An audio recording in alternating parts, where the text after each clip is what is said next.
Croire au merveilleux. Alors avant de commencer la vidéo, je tiens encore à remercier ma mère de m'avoir permis d'y croire, de nous avoir tous fait croire durant notre enfance, parce que pour moi c'est quelque chose de formidable et ça m'a, grâce à cela,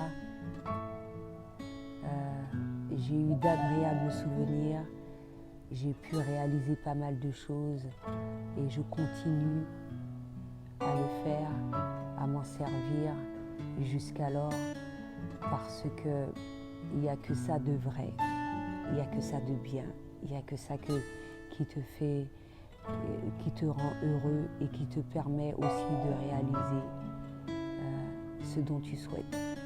Et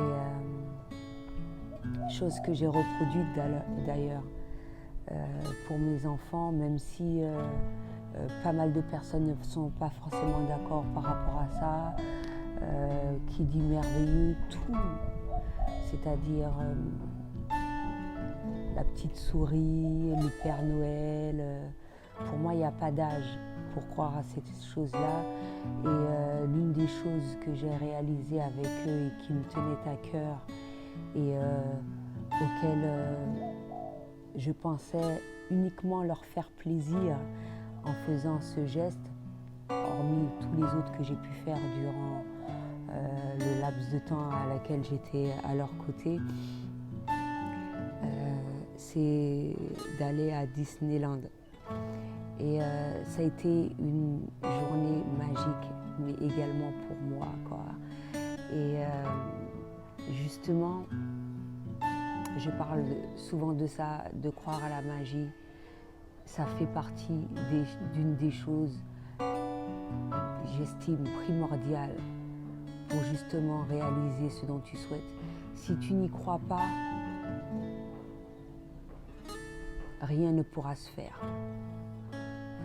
Et malheureusement, justement, pas mal de personnes préfèrent rester focus ou croire à des choses qui leur font du mal. Tu vois ? Et c'est malheureux. C'est malheureux parce que peut-être que tu ne crois pas en la magie, mais tu crois à beaucoup de choses négatives et mine de rien, fais un topo, c'est des choses négatives qui t'arrivent dans ta vie. Et même si effectivement il y a des choses douloureuses qui peuvent arriver, mais tu crois en la magie, c'est ce qui t'aide à surmonter tout cela justement, qui te permet également d'obtenir ce dont toi tu n'as pas toujours eu un certain moment, etc., etc. Et punaise, qu'est-ce qu'il y a de mal de croire aux elfes, aux licornes, à tout ce que tu veux? Moi j'y crois, moi. Pour moi il y a des êtres dans la nature, pour chaque chose, pour l'eau, pour les arbres. C'est juste un personnage que tu imagines dans ta tête, mais si tu préfères, il y a quelque chose, tout est fait d'énergie autour de toi. Tout est fait d'énergie, que ce soit l'amour, que ce soit l'énergie que l'arbre te donne, les animaux, tout est énergie.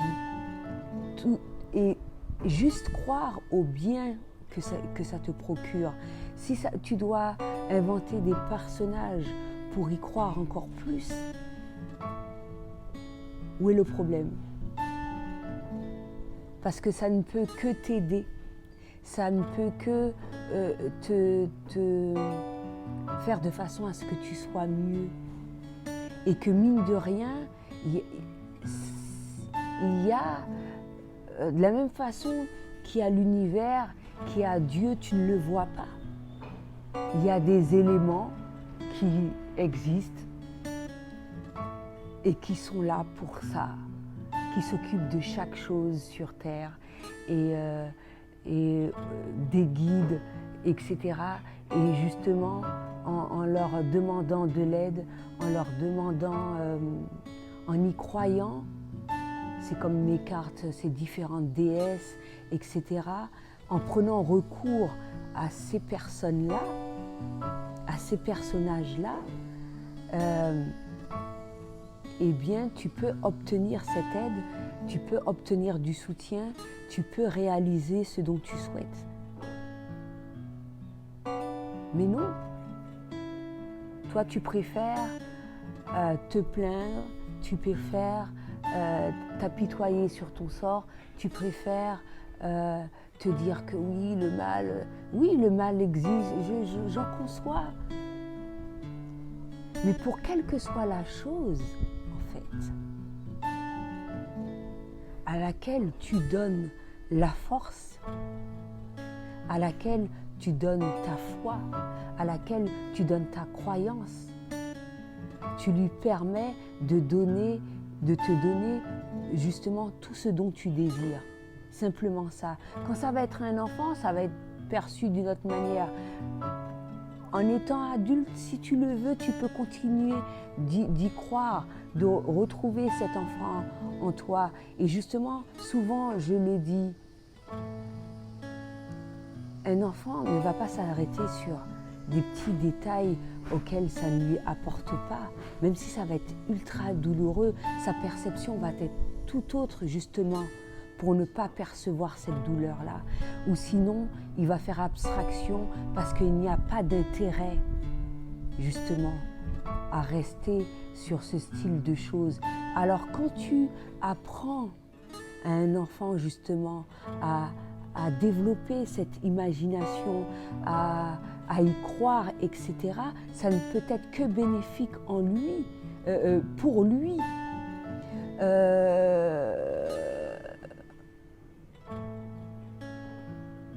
Et qu'est-ce qu'il est préférable, mine de rien, qu'il vit dans ses rêveries et d'apprendre tout de même, malgré tout, à se protéger de tous ces éléments qui peuvent s'apporter à lui, mais même, mine de rien,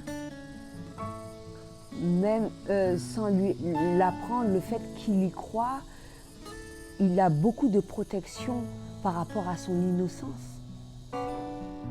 Eh bien, c'est la même chose pour les personnes qui croient à ces choses-là. C'est la même chose pour les personnes que tu qualifies de naïfs, etc. Parce que pour eux, il n'y a que le merveilleux, ils restent focus là-dessus et qu'il n'y a que ça de bien en fait. Et ça me fait penser à une conversation que j'ai eue récemment avec une amie. Mais même le fait d'en discuter, tu sens que la vibration est tout autre. Tu redonnes de l'espoir à quelqu'un. Mais c'est ce qui fait vivre. C'est ce qui nous fait vivre. Pas de croire à des stupidités ou des choses qui nous font du mal. Non. C'est à cette magie-là, afin de l'apporter dans ta vie constamment, afin d'y croire constamment, afin d'être heureux constamment aussi. Et justement, à travers cette conversation, je disais ça souvent, j'aimais beaucoup regarder les films de ce style avec les licornes, tout ça, auquel il y a beaucoup d'imagination. Je suis quelqu'un qui aime lire énormément. Tout ce qui est fée, tout ce qui est princesse, tout ce qui est ces trucs-là, je l'ai appris à mes enfants également. Et je ne regrette rien. Et si je dois les aider à y croire toujours encore plus afin qu'ils puissent réaliser ce dont ils souhaitent, afin qu'ils soient heureux, eh bien je continuerai à le faire parce qu'il n'y a que ça de vrai. Et aux personnes de mon entourage également. Donc voilà, c'est ce que j'avais à dire pour aujourd'hui. À bientôt.